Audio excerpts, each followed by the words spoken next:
So இந்த ஒரு வீடியோவில் வந்து நம்ம எந்த ஒரு புத்தகத்தை பற்றி பேச போகிறோம் அப்படின்னா சு மாடசாமி அவர்கள் எழுதிய என் சிவப்பு பால் பாயிண்ட் பேனா அப்படின்ற ஒரு புத்தகம் தான். இந்த புத்தகத்தை பற்றி நம்ம ஒரு 4-5 வீடியோ வந்து அப்லோட் பண்ணிட்டோம்.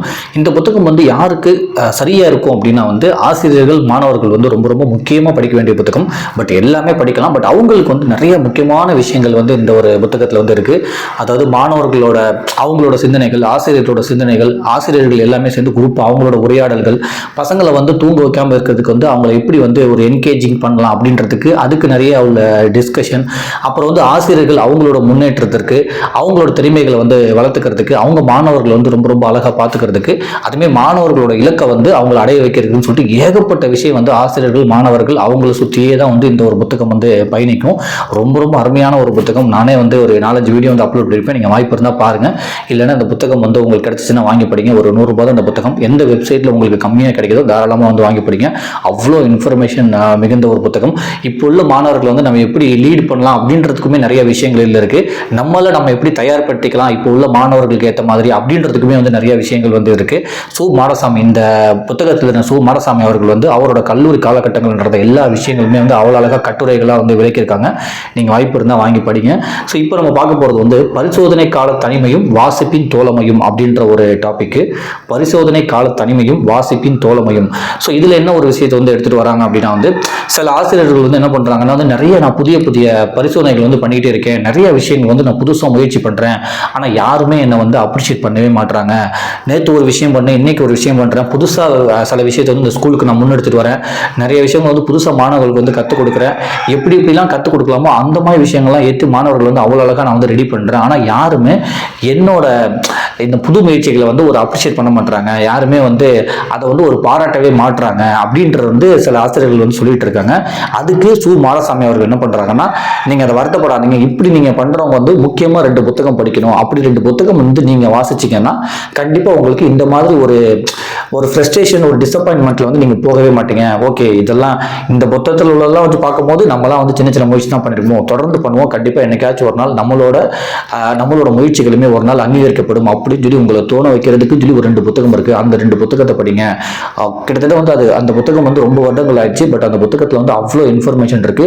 உங்களமாயே புது முயற்சிகள் பண்ண ஒரு 2 பேர்த்தோட ஒரு வாழ்க்கை, அந்த வாழ்க்கை சம்பந்தமும் அவங்க நடத்த அந்த ஸ்கூல் சம்பந்தமும் அங்கே உள்ள மாணவர்கள் சம்பந்தமான புத்தகம் சொல்லிட்டு சு மாடசாமி அவர்கள் வந்து அந்த மாதிரி, அதாவது யாரெல்லாம் வந்து புது முயற்சிகள் ஸ்கூல்ல பண்ணி நமக்கு வந்து ஒரு சரியான அங்கீகாரம் கிடைக்க மாட்டேங்குதே அப்படின்னு நினைக்கிறாங்களோ அவங்கள வந்து 2 புத்தகம் வந்து வாசிக்க சொல்றாங்க. அதை பற்றி தான் வந்து இப்போ நான் வந்து சொல்ல போறேன். அதுக்கு முன்னாடி வாசிப்பு வந்து எவ்வளவு முக்கியம்ன்றதை பற்றி சில விஷயம் சொல்றாங்க. சில பேருக்கு வாசிப்பு வந்து ட்ரெயின்ல போறப்போ ஒரு வாசிப்புமா இருக்கும், சில பேருக்கு வந்து போர் அடிக்கிறப்போ வந்து வாசிப்பு பழக்கம் வந்து கை கொடுக்கும், சில பேருக்கு வந்து பிசினஸுக்காக சில பேர் வந்து வாசிப்பாங்க, சில பேர் வந்து சரி சும்மா ஒரு மணி நேரம் இருக்கு அப்படின்னு சொல்லி வாசிப்பாங்க, சில பேருக்கு தான் வந்து வாசிப்பு வந்து உடம்புல வந்து ஒரு பகுதியாகவே இருக்கும், அவங்களால வந்து வாசிப்பை வந்து பிரிக்கவே முடியாது. அப்படி வாசிச்சு பழகினாதான் வந்து நான் சொன்ன 2 புத்தகத்தையுமே உங்களால படிக்க முடியும். ஸோ ஃபர்ஸ்ட் வந்து வாசிப்பை பற்றி சின்னதா சொல்றாங்க. நான் அதை வந்து படிச்சு காமிக்கிறேன். வாசிப்பு தரும் அனுபவம் ஒவ்வொருவருக்கும் ஒவ்வொரு விதம். வாசிப்போடு உள்ள உறவும் ஆளுக்கு ஆள் மாறும். சிலருக்கு வாசிப்போடு நெருங்கிய உறவு, சிலருக்கு தூரத்து உறவு, சிலருக்கு ரயில் சிநேகிதம், ஒரு சிலருக்கு வாசிப்பு பகையும் கூட, பஞ்சாயத்து பேசியும் தீராத பகை. இன்னும் சிலர் இருக்கிறார்கள், அவர்களிடமிருந்து புத்தகத்தை பிரிக்கவே முடியாது, அவர்களுக்கு வாசிப்பு இரத்த சொந்தம். கவனியுங்கள், அவர்கள் முக்கியமானவர்கள். அடடே, இந்த மாற்றம் எப்படி நிகழ்ந்தது என ஆச்சரியத்துடன் பிறக்கும் எந்த ஒரு கேள்விக்கும் விடையாக பிட்டு பிடித்த அந்த மனிதர்களின் வாசிப்பு இருக்கிறது. அன்றிலிருந்து இன்று வரை உடலின் ஒரு பாகத்தை போல புத்தகம் என்னுடன் பயணித்துக் கொண்டிருக்கிறது என்று எழுதுகிறார் இலக்கிய விமர்சகர் மணிமாறன். எத்தனை முறை படித்தாலும் சிலிர்ப்பை ஏற்படுத்துகிற வாக்கியம் இது. வாசிப்பின் நோக்கமும் ஒவ்வொருவருக்கும் ஒவ்வொரு மாதிரி. ரசிக்கவும் பொழுதுபோக்கவும் வாசிப்பு பலருக்கு துணை. வாசிப்பின் வழி வர்த்தகத்துக்கும் பிரபலத்துக்கும் நகர்வது சிலரின் குறி. முன்னர் சொன்ன முக்கியமான சிலருக்கோ வாசிப்பு வாழ்க்கையின் ஒரு பகுதி, அவர்கள் பூண்ட லட்சியத்தின் ஒரு பகுதி. தன்னை புதுப்பிப்பது, தனக்குள் கிடைப்பதை மெருகேற்றுவது, தன்னருகே இருப்பவரோடு பகிர்வது, தடுமாறுகிறவர்களோடு துணைக்கிருப்பது, தன்னை புதுப்பிப்பது, தனக்குள் கிடப்பதை மெருகேற்றுவது, தன்னருகே இருப்பவரோடு பகிர்வது, தடுமாறுகிறவர்களோடு துணைக்கிருப்பது என அவர்கள் வாசிப்பை புரிந்து வைத்திருக்கிறார்கள். ஆம், வாசிப்பு தனக்கு வெளிச்சம், பிறருக்கும் வெளிச்சம். புத்தக வாசிப்புக்கான தேவையும் 1-2 என்றில்லை, நூற்றுக்கணக்கில் இருக்கின்றன. ஒரு வித்தியாசமான தேவையை ஆசிரியர் கூட்டம் ஒவ்வொன்றிலும் தவறாமல் சந்தித்திருக்கின்றேன் அப்படின்னு சொல்லிட்டு இந்த மாதிரி வாசிப்பு பழக்கம் எவ்வளவு முக்கியம் அப்படின்றத எக்ஸ்பிளைன் பண்ணிட்டு அதுக்கப்புறம் அந்த டாபிக்கு போறாங்க. அதே மாதிரி நான் கல்லூரி காலகட்டங்களில் எப்பவுமே ஒரு ஆசிரியர் நிறைய புது விஷயங்களை நான் இங்க ரெடி பண்ணிக்கிட்டே இருக்கேன், அதாவது உருவாக்கிக்கிட்டே இருக்கேன். அதாவது பாடங்கள் நடத்துறது, மாணவர்களை கவனிக்கிறது, மாணவர்களை ரெடி பண்றது, வகுப்பு எடுக்கிறதுன்னு சொல்லிட்டு பட் யாருமே என்னை அப்ரிஷியேட் பண்ண மாட்டாங்க, அங்கீகரிக்க மாட்டாங்கன்னு சொல்லிட்டு ஒருத்தர் என்கிட்ட எப்பவுமே கஷ்டப்பட்டு சொல்லிக்கிட்டே இருப்பாரு. அவருக்கு தான் 2 புத்தகம் சொல்லிட்டு அதுக்கப்புறம் மறுபடியும் வாசிப்பு வழக்கத்தை சொல்லிட்டு அதுக்கப்புறம் மறுபடியும் அதே டாபிக் போகுது. அவர் சொன்ன ஒரு புத்தகத்தை நான் அந்த ஒரு வீடியோல நான் சொல்றேன். அந்த புத்தகத்தில் என்னென்ன இருக்குன்னு அந்த புத்தகமே நீங்க வாங்கி படிங்க. அடுத்த புத்தகத்தை நம்ம அடுத்த ஒரு சாப்டர்ல பார்க்கலாம். அவர் சொன்ன முதல் புத்தகம் என்னன்னா யாருக்கெல்லாம் தன்னுடைய முன்னேற்றங்களை யாராவது அங்கீகரிக்க மாட்டார்களா என்று ஏங்குகின்றாரோ, அப்படி அங்கீகரிக்கவில்லை என்று வருந்துகின்றாரோ, அவருக்கு தீர்வு அவருடைய பக்கத்திலே இருக்கிறது, அது அவருடைய வாசிப்பு தான் சொல்லிட்டு மறுபடியும் அந்த வாசிப்பு பழக்கத்துக்கு போறாங்க. பரிசோதனைகளின் மீது ஆர்வமும் அங்கீகாரத்தின் மீது ஏக்கமும் கொண்ட ஆசிரியர்களிடம் எப்போதும் 2 நூல்களை வாசிக்க சொல்வேன். ஒன்று டோட்டாசான், மற்றொன்று பகல் கனவுன்னு சொல்லிட்டு 2 புத்தகத்தை சொல்றாங்க. ஒன்று டோட்டாசான், மற்றொன்று பகல் கனவுன்னு. இரண்டும் கல்வி அனுபவ நூல்கள். டோட்டாசன் 70 ஆண்டுகளுக்கு முந்தைய அனுபவம், பகல் கனவு 90 ஆண்டுகளுக்கு முந்தைய அனுபவம். டோட்டாசன் அனுபவம் ஜப்பானில் நிகழ்ந்தது, பகல் கனவு அனுபவம் இந்தியாவில் நிகழ்ந்தது சொல்லிட்டு ஒரு புத்தகம் ஜப்பானில் எழுதியிருக்காங்க, இன்னொரு புத்தகம் இந்தியாவில் எழுதியிருக்காங்க, இந்தியாவில் நடந்தது. ஸோ ஒரு புத்தகம் 70 ஆண்டுகள், ஒரு புத்தகம் 90 ஆண்டுகள் ஆச்சு. பட் இன்னுமே அந்த புத்தகம் எல்லாத்துக்கும் நிறைய அனுபவங்களை கொடுக்குது அப்படின்றதையுமே சொல்றாங்க. அது யாருக்கு முக்கியமான புத்தகம்னா அதாவது பரிசோதனைகள் மீது ரொம்ப ரொம்ப நம்பிக்கையா இருக்கவங்களும் அங்கீகாரத்துக்கு ரொம்ப ரொம்ப ஏங்கி இருக்கவங்களும் இந்த 2 புத்தகம் படிங்க அப்படின்றாங்க. ஸோ அதுதான் அந்த ஆசிரியர் சொல்லியிருக்காரு. எனக்கு சரியான அங்கீகாரம் கிடைக்கலன்னு, அதுக்காக தான் இந்த 2 புத்தகம் சொல்றாங்க. டோட்டாசன் முழுமையான ஒரு பள்ளி அனுபவம், பகல் கனவு ஒரு தனிப்பட்ட ஆசிரியரின் வகுப்பறை அனுபவம் சொல்லிட்டு ஃபர்ஸ்ட் அந்த டோட்டாசனை சொல்றாங்க.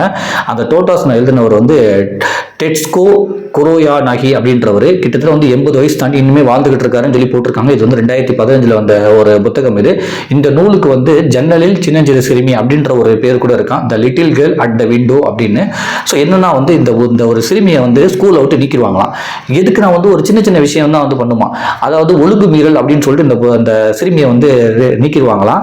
என்ன அப்படின்னா சக மாணவர் எவரையேனும் அடித்தாலா, எதையேனும் போட்டு உடைத்தாலா, அழுது கூச்சலிட்டாலா, அதெல்லாம் இல்லை. இப்படிலாம் பண்ணவே இல்லை. யாரையும் அடிக்கல, யாரையும் துன்புறுத்தலை, எதையும் போட்டு உடைக்கல, அழுது கூச்சலிடல. ஆனா ஒழுங்கு மீறல் சொல்லிட்டு அவளை ஸ்கூலை விட்டு வெளியில அமைச்சிருக்காங்க. அது எதுக்குன்னா ஆசிரியர் டோட்டாசன் மீது குற்றங்களை அடுக்குகிறார். வகுப்பில் அடிக்கடி டோட்டாசன் தன் மேசையை திறந்து மூடுகிறாள். வீதியில் வரும் இசைக்கலைஞர்களை பார்க்கவும் அவர்களோடு பேசவும் வகுப்பு நடத்தும் போதே எழுந்து போய் சன்னல் அருகே நின்று கொள்கிறாள். இங்கு வகுப்பு நடக்கும் போது கூரையில் கூடு கட்டி கொண்டிருக்கும் தூக்கணா குருவிடம் என்ன செஞ்சுக்கிட்டு இருக்க என்று பேசிக்கிட்டு இருக்கு அப்படின்றாங்க. அதாவது வகுப்பறையில் அந்த பிள்ளையை நீக்கிறதுக்கு என்னென்னலாம் அடிக்கிருக்காங்கன்னா, பாடம் நடத்திக்கிட்டு இருக்கும் போது அவர் உட்காந்துட்டு இருக்க மேசையை திறந்து மூடிக்கிட்டு இருக்கு. இன்னொன்று வெளியில இசை கலைஞர்கள் வராங்க, பாடம் நடத்திக்கிட்டு இருக்கிறத விட்டுட்டு கவனிக்கிறத விட்டுட்டு போய் ஜன்னல் இருந்து அவங்கள பார்த்து அவங்கள்ட்ட பேசிட்டு இருக்கு. அதுக்கப்புறம் ஜன்னல் நின்றுக்கிட்டு அங்க உள்ள மரத்துல தூக்கணாங்குருவி கூடு கட்டிக்கிட்டு இருக்கு. நீ என்ன செஞ்சுக்கிட்டு இருக்கு அப்படின்னு சொல்லி தூக்கணாங்குருவிட்ட கேட்குது. இப்படிலாம் இருக்கனால எனக்கு ஸ்கூல்ல ரொம்ப ரொம்ப டிஸ்டர்பன்ஸா இருக்கு, அந்த பிள்ளைய வச்சு எனக்கு மேய்க்கிறது. அதனால அந்த ஒழுங்கு மீறல்ல அந்த பிள்ளைய நான் ஸ்கூலை விட்டு அனுப்புறேன் சொல்லி டோட்டாசன் அப்படின்ற ஒரு பிள்ளைய ஸ்கூலை விட்டு ஒழுங்கு மீறல்னால அனுப்புறாங்க. இந்த மாதிரி சில விஷயங்கள் செஞ்சதுக்காக அதுதான் அந்த புத்தகத்தோட நேம் கூட, அந்த பிள்ளையோட நேம் தான் டோட்டாசன்.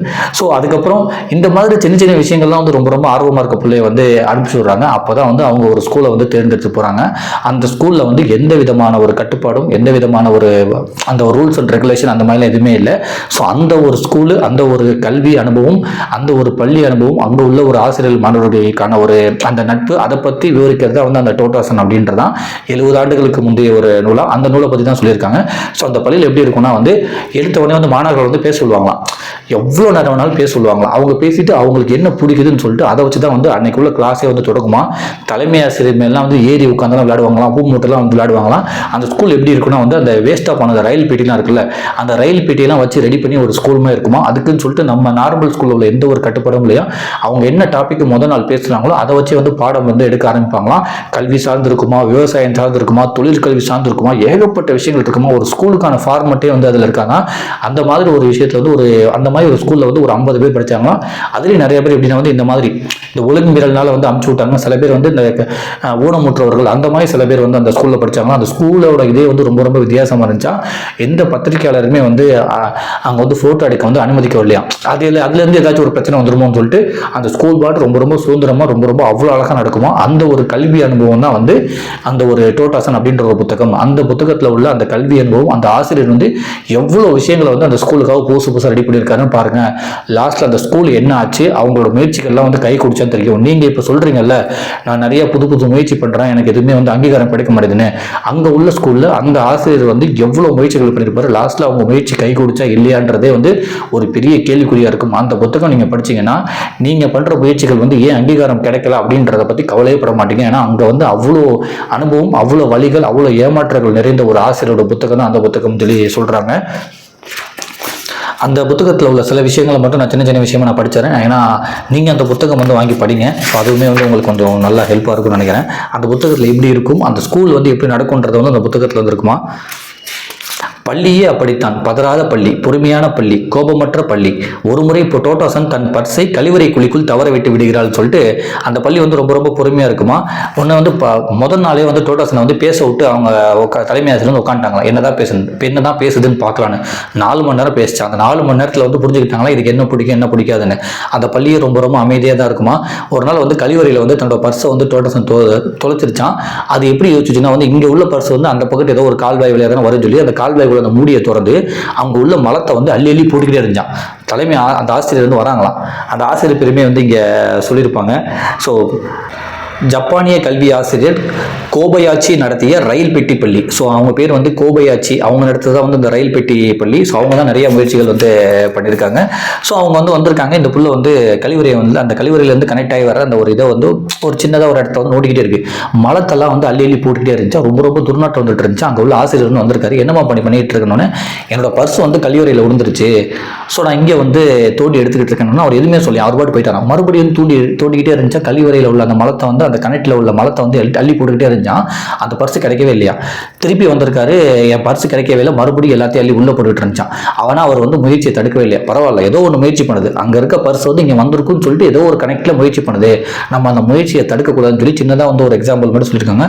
அந்த மாதிரி ஏகப்பட்ட மாணவர்கள் முயற்சியை வந்து தடுக்கவே தடுக்காதான். நிறைய புது விஷயங்களை வந்து அந்த பள்ளி வந்து அங்கீகரிச்சுட்டே இருக்குமா. மாணவர்களும் ஆசிரியர்களும் வந்து புதுசாக யோசிச்சுக்கிட்டே இருப்பாங்களோ அந்த மாதிரி ஒரு பள்ளியாம். அதை பற்றி வந்து சொல்றாங்க. பல ஆண்டுகள் கழித்து இச்சம்பவத்தை நினைத்து பார்க்கும் அந்த சிறுமி தன்னை திட்டாமல் தன் மீது நம்பிக்கை வைத்து பேசிய அந்த அற்புதமான தலைமை ஆசிரியர் நினைத்து கண் கலங்குகிறான்னு சொல்லிட்டு. ஸோ அந்த மாதிரி அந்த சிறுமி என்ன பண்ணாங்களா, நம்ம வந்து அந்த பர்ஸை தேடிட்டு இருக்கிறத கூட வந்து அவர் வந்து நம்ம மேலே நம்பிக்கை வச்சிருக்காரு, கண்டிப்பாக பர்ஸ் எடுத்துருவான்னு. அதை நினச்சி வந்து ரொம்ப வருஷத்துக்கு அப்புறம் கண் கலங்கினாங்களா. அந்த அளவுக்கு வந்து இதே நம்மளாம் ஏதாச்சும் பண்ணியிருந்தா என்ன சொல்லியிருப்பாங்க, தொடக்கூடாது, அதுலேருந்து ஏதாச்சும் பிரச்சனை வரும் அப்படி இப்படின்னு சொல்லியிருப்பாங்கல்ல. ஸோ அங்கே வந்து அவ்வளோ ஃப்ரீடம் வந்து கொடுத்துருக்காங்க. அந்த பள்ளியில் ஒவ்வொரு செயல்பாடும் வித்தியாசமானது. பள்ளி பாடல் வித்தியாசமானது. பள்ளி பாடலே வந்து ரொம்ப ரொம்ப வித்தியாசமா இருக்கும். நம்ம இங்க லட்சியங்கள்லாம் வந்து இது பண்ணி அந்த மாதிரி பாடலாம் இருக்காதான். ரொம்ப ரொம்ப ஜாலியான ஒரு பாடலாக தான் வந்து இருக்குமா. இங்க வந்து லட்சியங்களாகவும் அந்த சுதந்திர தினத்தோட அந்த ஒரு பாடல்களாக இருக்குல்ல, அந்த மாதிரி அங்கே உள்ள பள்ளி பாடல்களாக இருக்காதான். ரொம்ப ரொம்ப ஜாலியான ஒரு பாடல் தான் வந்து ஸ்டார்டிங்ல வந்து இருக்குமா. உல்லாச பாடல் தான் வந்து அங்கே இருக்குமா. அதையுமே இங்க வந்து சொல்றாங்க. பள்ளியின் அன்பு வித்தியாசமானது. அந்த பள்ளியில் ஒவ்வொரு குழந்தைகளுக்கும் ஒரு மரம் உண்டு. டோட்டோசனுக்கும் ஒரு மரம். அந்த மரத்தின் மீது இளம்பிள்ளை வாதத்தால் பாதிக்கப்பட்ட தன் நண்பன் யசுயாகியை ஏற்றி விடுவதற்காக டோட்டோசன் எடுக்கும் முயற்சிகளை கண்ணில் நீர் கோர்க்காமல் ஒருவர் வாசிக்க முடியாதுன்னு சொல்லிட்டு அந்த ஒருத்தரும் ஒரு மரம் வந்து கொடுத்துருவாங்களா. அங்கே வந்து மரம் இருக்குமா. அந்த மரத்தில் வந்து ஒரு மீட்டர் தன்னோட ஃப்ரெண்டை வந்து ஏற்றி விடுற காட்சியை வந்து அவ்வளோ அனுபவம் வந்து அந்த புத்தகத்தில் சொல்லியிருப்பாங்களா. அதை படிக்கிறவங்க வந்து கண் கலங்காமல் இருக்க முடியாதா. ஸோ அந்த டோட்டாசன் புத்தகத்தை பற்றி சொல்லியிருக்காங்க. பள்ளியின் விளையாட்டு போட்டி வித்தியாசமானது. கால் வளர்ச்சி குன்றிய சிறுவன் தாகா காட்சி வெற்றி பெறுமாறு பல போட்டிகள் வடிவமைக்கப்பட்டிருந்தன. வல்லவனுக்கு வெற்றி என்ற விதி அங்கில்லை. போட்டியில் வெற்றி பெற்றவர்களுக்கு பரிசாக காய்கறிகளைத்தான் காய்கறிகளை தான் கோபையாச்சி வழங்குகிறார். வெற்றி பெற்றவர்கள் முட்டைக்கூசும் காரட்டும் பெற்று வீட்டுக்கு போவார்கள். யாரும் பொறாமைப்படக்கூடிய பரிசுகளை அப்பள்ளி வழங்குவதே இல்லை. பள்ளியில் பாடம் நடத்தும் முறையும் வித்தியாசமானது. குழந்தைகளும் ஆசிரியர்களும் பள்ளி நடை, அதாவது ஸ்கூல் வாக்கிங் போய் சுதந்திரமாகவும் விளையாட்டாகவும் வரலாறு, அறிவியல் பாடங்களை கற்கிறார்கள். தேர்வுகளும் வித்தியாசமானவை. பேய் பிசாசுகளுக்கு அஞ்சாதிருக்க தைரிய பரீட்சையும் அங்கு நடக்கிறது. சலிப்போடு நகரும் ஒரு நாள் கூட அங்கு இல்லை. கூடாரம் படிப்பது, விவசாயம் கற்பது, வெட்ட வெளியில் சமையல் செய்வது என ஒவ்வொரு நாளும் ஒரு வித்தியாசமான கூட்டு முயற்சி. பரிசோதனைகளுக்கு புகழ்பெற்ற அப்பள்ளியின் மீது விளம்பர வெளிச்சம் விழ கோபயாச்சி விரைவில்லை சொல் பல ஆண்டுகள் சிந்தித்து கற்பனை செய்து பேருழைப்பையும் கையில் இருந்த நிதி அத்தனையும் தந்து 1937 கோபயாச்சி இப்பள்ளியை உருவாக்கினார். 2ஆம் உலகப் போரில் அமெரிக்கா வீசிய குண்டுகளால் 1945 பள்ளி எரிந்து சாம்பலானது. 8 ஆண்டுகள் வாழ்ந்த கனவு பள்ளின்னு சொல்லிட்டு இதுவுமே 1945 அந்த 2ஆம் உலக போர்ல சாம்பல் ஆயிடுச்சான். 8 வருஷம் தான் அந்த பள்ளி இருந்துச்சான். ஸோ இவ்வளோ பெரிய முயற்சி பண்ண ஒருத்தவங்களோட பள்ளியை 8 வருஷம் இருந்துச்சு. அப்போ அவங்க எவ்வளோ முயற்சி பண்ணியிருப்பாங்க, எவ்வளோ கஷ்டப்பட்டிருப்பாங்கன்னு. அதுக்கப்புறம் அதை மறுபடியும் கட்டினாங்களா இல்லையான்றது சின்னதாக சொல்லியிருக்காங்க. அதை நீங்கள் அந்த டோட்டாசன் புத்தகமையும் வாங்கி படிங்க. நானுமே அந்த புத்தகம் வாங்கி படிக்கலாம்னு இருக்கேன். அதுக்கப்புறம் இன்னொரு புத்தகம் பகல் கனவு அப்படின்றாங்க. இது ஒரு ஆசிரியர் பற்றியது. ஸோ இதை நம்ம அடுத்த ஒரு டாப்பிக்கில் பார்ப்போம். ஸோ இந்த ஒரு டாப்பிக்கில் என்னென்னா யாரெல்லாம் ஸ்கூலில் புது முயற்சிகள் பண்ணி அங்கீகாரம் கிடைக்கலன்னு நினைக்கிறாங்களோ அவங்களுக்கு ரொம்ப ரொம்ப உறுதுணையாக இருப்பது வாசிப்பு பழக்கம். அந்த வாசிப்பு பழக்கத்துல முக்கியமான ஒரு புத்தகம் டோட்டாசன் பகல் கனவு அப்படின்ற ஒரு 2 புத்தகத்தை வாங்கி படிங்க.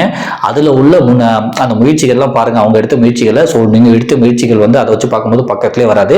ஆனா அவங்களுக்கே இந்த அங்கீகாரம் கிடைச்சிருக்கு. கண்டிப்பா உங்களுக்கும் கிடைக்கும் அப்படின்ற ஒரு ஒரு தீர்வு உங்களுக்கு கிடைக்கும். அதனால அந்த மாதிரி அங்கீகாரம் கிடைக்கலன்னு சொல்லி வருத்தப்படுறீங்களா, புதிய பரிசோதனை கிடைச்சு அங்கீகாரம் கிடைக்கலன்னு சொல்லி ஏக்கப்படுறீங்களா, ஸோ அவங்க இந்த 2 புத்தகத்தை படிங்கன்னு சொல்லியிருக்காங்க. டோட்டாசன் அந்த பகல் கனவுன்னு அந்த புத்தகத்தோட ஸ்கிரீன்ஷாட் நான் இங்கே எடுத்து போடுறேன். நீங்களுமே வாய்ப்பு இருந்தால் படிங்க. அடுத்து இந்த பகல் கனவு அப்படின்ற ஒரு புத்தகத்தை நம்ம அடுத்த ஒரு வீடியோவில் பார்ப்போம். ஸோ இதுதான் இந்த புத்தகத்தை பற்றி இந்த ஒரு டாப்பிக்கில் சொல்ல வந்தது. சு மாடசாமி அவர்கள் எழுதிய என் சிவப்பு பால் பாயிண்ட் பேனான்றது. ஸோ சு மாடசாமி அவர்கள் தமிழகத்தின் முன்னணி கல்வி சிந்தனையாளர்களில் ஒருவர். பேராசிரியர் சு மாடசாமி பல்லாண்டு காலம் கல்லூரி பேராசிரியராகவும் அறிவொளி இயக்கத்தின் உந்து சக்திகளில் ஒருவராகவும் பள்ளி கல்வி முறைப்பாடுகள் குறித்த நிபுணராகவும் பழுத்த அனுபவம் பெற்ற பேராசிரியர் மாடசாமி அவர்கள் கல்வி உளவியல் குறித்து தனது பிரத்யேகமான மெல்லிய நகைச்சுவையோடும் ஆழத்தை எளிதில் வெளிக்காட்டாத எளிய சொல்லாளரோடும் விளக்குகின்றான்னு சொல்லிட்டு அவ்வளோ அழகாக நிறைய விஷயங்களை டிஸ்கஸ் பண்ணியிருக்காங்க. ஸோ மாடசாமி அவர்கள் நீங்கள் வாய்ப்பு இருந்தால் வாங்கி படிங்க. நன்றி.